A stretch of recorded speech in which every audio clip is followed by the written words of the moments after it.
Thanks for the opportunity to chat, and big thank you to Aaron Hyde, who leads our retail division here in Iowa. So he works very closely with our Chicago-based HQ and has some good intel for us. So real quick, I kind of broke this into two sections, the immediate impact stuff and then medium long-term, because I think they're going to be two very different answers as it relates to retail.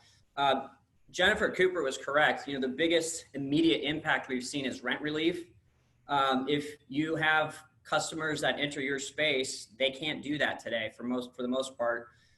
So you've seen anywhere between 1 to 3 month rent relief packages go out from landlords. And, you know, I think Jennifer also mentioned in some cases, those landlords are able to delay those payments that they would have otherwise paid to their bank, but not in all cases. So we're tracking that very closely. May will be interesting because a lot of the relief we saw happen in April and in May. And so as you go beyond that, there becomes, I think, a lot more uncertainty. Again, the landlords have been pretty receptive to that. Some have asked to prove financial need, which is always a tough thing to do at a time like this. So from a brokerage perspective, we've been very busy with those types of requests. It's not all bad. Online sales have obviously surged. We've seen a 10% increase just in the last 30 days. Mostly for essential goods. You know, some of the interesting numbers that we saw where there was a 670% increase in glove sales, which, you know, from a medical glove perspective, no secret there why people are going after those. One that was a little surprising to me was bread makers are up 652% year over year. So people want to protect their hands and make bread. Medical canned dried goods, those are up 400 to 500%. Fitness and beauty, I don't have this issue, but a lot of people want to keep their hair, you know, a color that's different than maybe it's turned in the last 5 weeks. So we've seen, believe it or not, a 307% increase in beauty-related products. The flip side of that is you're not buying luggage right now. You're not buying cameras.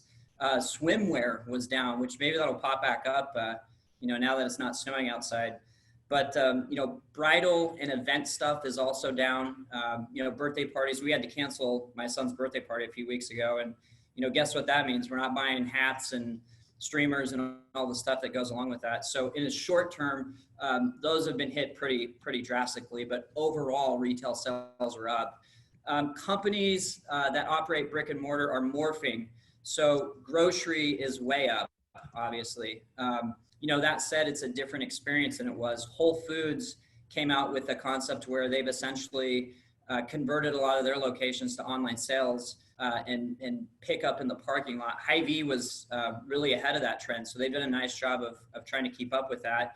I personally never bought groceries online until recently. I went down the wrong way in a one-way in an aisle and thought now would be a good time to figure out how to buy mustard online, which is just random stuff like that. But we think that trend will continue. Grocery in general is up about 29% year over year. I bet 28% of that is toilet paper and tissue sales. The other large jump is alcohol related sales. So you can't go out to a restaurant today and you know 30 to 40% of your ticket was a glass of wine or two. Now you're buying that either online or at the groceries. So 55% increase in alcohol sales. The other part of the retail, you know, leisure economy that's really been more of a bright spot is digital entertainment. You know, 3 or 4 weeks ago, you probably could have, or probably longer than that now, but a few weeks ago, you went to the movie theater and saw, you know, a $9 movie. Well, now instead it's available through DirecTV for $20 and the whole family's watching that. You know, one thing we're probably all tired of hearing is Tiger King on Netflix trending everywhere you look. So, you know, we're buying a lot of alcohol. We're watching a lot of Netflix and things like Tiger King are trending. But there's definitely still some long-term impacts that we're tracking.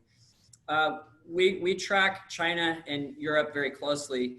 Our JLL Wuhan office just opened 2 weeks ago. And it was kind of a big internal event for us and a pretty big signal to the global economy that things are starting to turn around. Always tough to get good intel out of China, but what we're starting to see kind of in the early numbers is luxury purchases are obviously way down, but light purchase and consumer purchases are starting to happen back in brick and mortar stores again. We think that that's a trend that will happen here, but on a much more domestic base. Market to market, I think you'll see very different things. If you have a market like Las Vegas or Orlando or Houston, because of the oil crisis that's happening right now, that brick and mortar sale is going to be way slower to come back. So we're tracking, leisure travel markets very closely. The flip side is if you live in Utah, California, Colorado, or the Carolinas, people are now are already starting to plan ecotourism. We've started to see some travel numbers pick back up in those types of markets where you might go to Yellowstone instead of taking a Disney cruise. So there'll be a bit of a medium shift on where people focus on spending money. But there's been a lot of information that shows that 9 out of 10 people in today's retail market have suffered a financial hit. So it's going to be a little scary. The latest economic rebound forecast I've seen, a lot of folks are saying it's a bowl-shaped recovery, which means you're pretty flat for a while, and then you kind of scoop up a little bit and then angle in a much more positive direction.